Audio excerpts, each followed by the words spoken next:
Good morning. This is a new microphone, so it is nice. I'll have a showing later on for anyone that wants to look at it. Probably not. But there's a sweet, sweet spirit in this place, isn't there? Yes. Good morning and welcome to all of those folks who are here for the first time. I'm going to ask the congregation, if you see anyone new, to welcome them and make them feel at home and tell them all about this church and how beautiful it is. And I'm Pastor Raleigh Loomis, and most of you know me, but for those who don't, I'm Pastor Raleigh Loomis. And I'm not going to ad-lib anymore.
Today's scripture is from Matthew chapter 14, verses 13 through 16, and from the book of John, chapter 6, 8 through 11.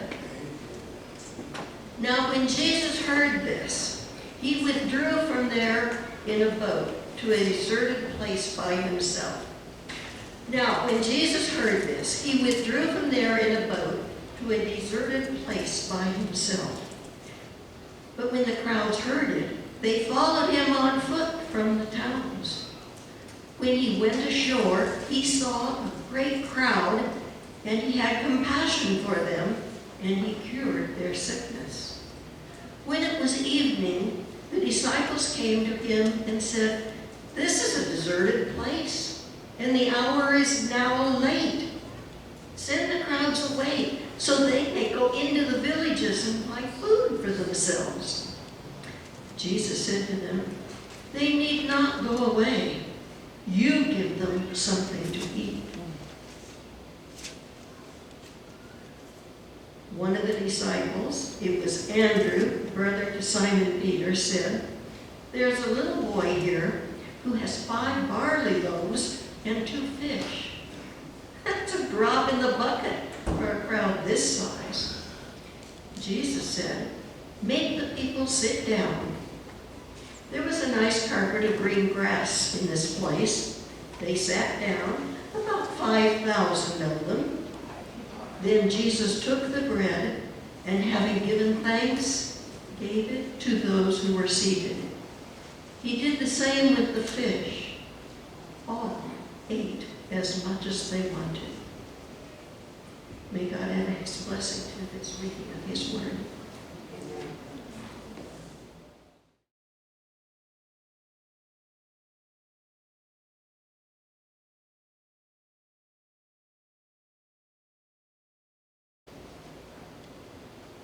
I wrote a book a few years ago. It's called The Day a Miracle Happened. So I'm going to tell that story. It's a little different than what is in the book now. Not too much. But you know how you have to change things every time you do something? Well, I did that. Oh, and you could buy this at Walmart.com or Barnes & Noble or wherever they sell books. I'd like for you this morning to listen to the story that I wrote about a boy named Joseph. He was there when Jesus preached to the multitudes. Joseph was 10 and lived by the sea.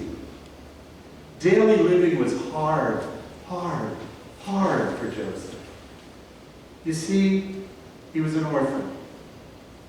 He lived on his own for as long as he could remember. Didn't remember his parents. Didn't remember a home. Joseph lived with faith and hopes and dreams. Chief among his dreams was having a home and a family. Then one day, a miracle happened. He would never forget that day. Early one morning, a morning like most others, he roamed the shoreline, casting his small net into the waves, hoping to catch a small fish for breakfast. Some days he was lucky and caught a small fish or 2. Some days, Joseph ate well. On other days, he didn't eat at all, despite casting his net for hours and hours. But on that miracle morning, the universe blessed him with not 1 or 2 small fish, but many good-sized fish. You know, the ones you keep and brag about? With his abundant catch, he secured his pack, moved back from the water, gathered some sticks, started a small fire, and cooked breakfast.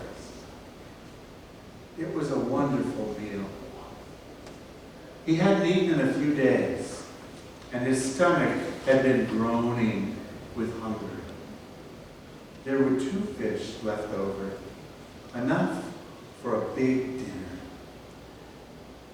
2 meals in one day. What a luxury! He hid his leftovers so that he would not be robbed of what he had left to eat. Joseph's belly was singing instead of crying. He happily trotted to the water's edge, throwing stones and counting the skips. Remember how he used to do that? Ah, childhood. It was a perfect day.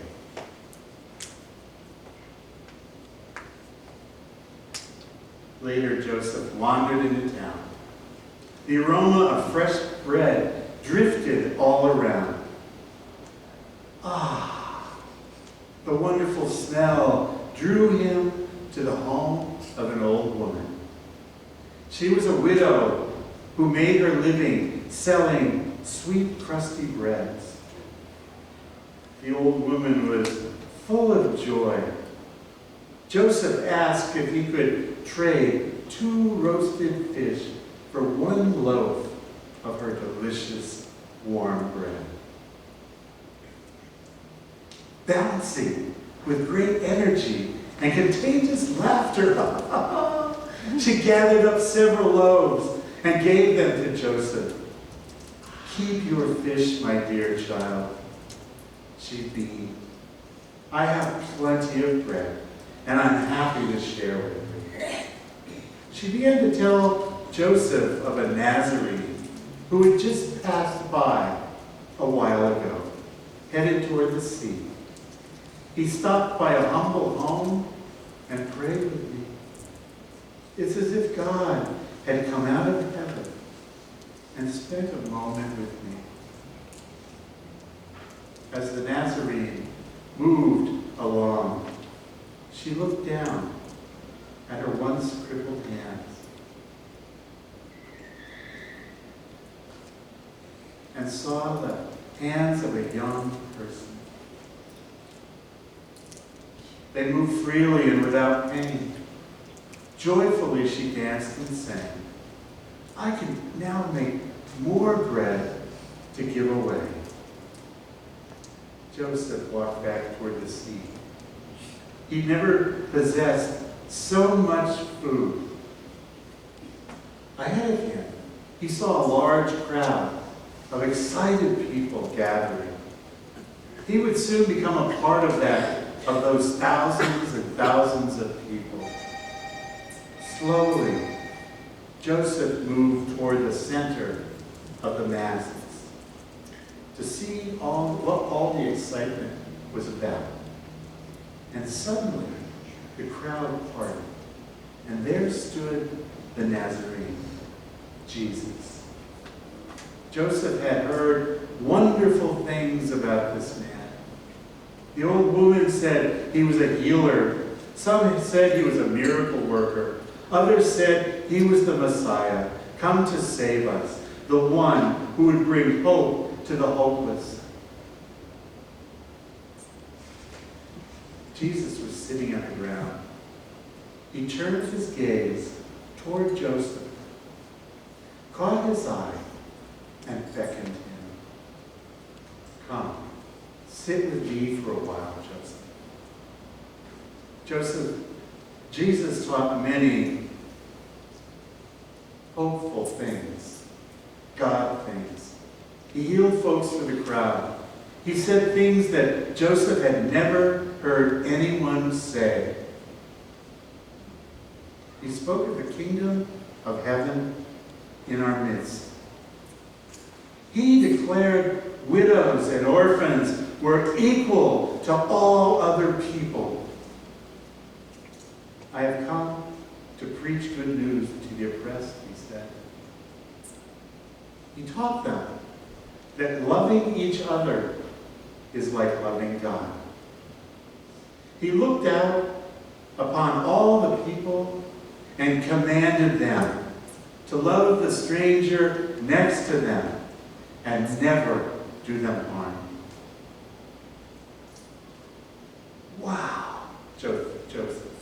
Joseph thought as he was dreaming.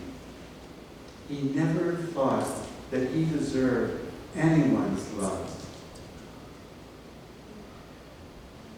Joseph realized that God loved him. An orphan boy, he'd never be the same.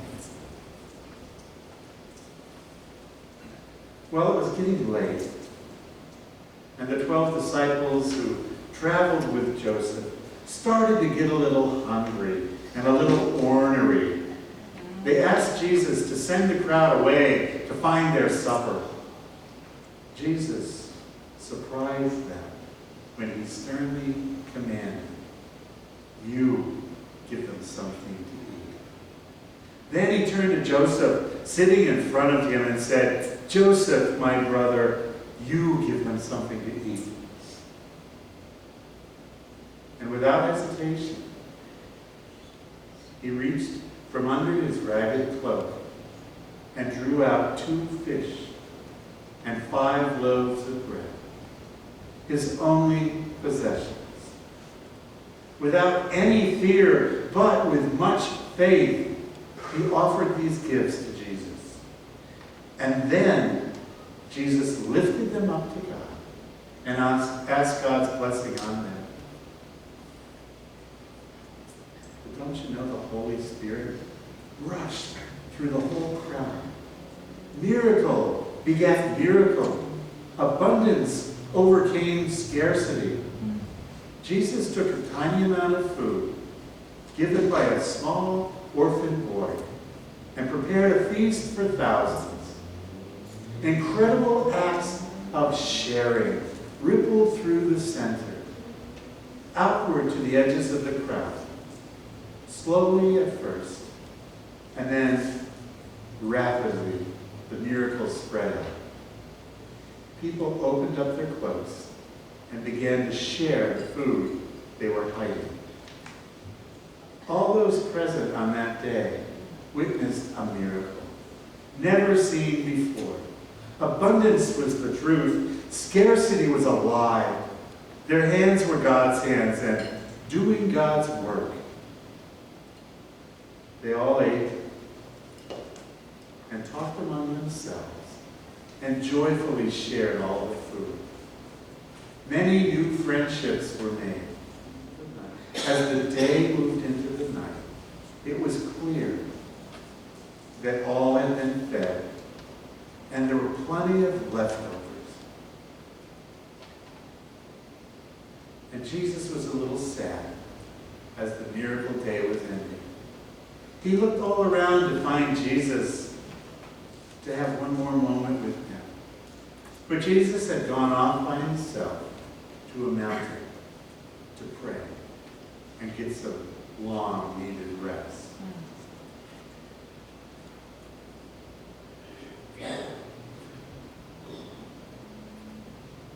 As Joseph walked away, wondering where he would sleep that night, he was too far from his place on the beach, his home, outside.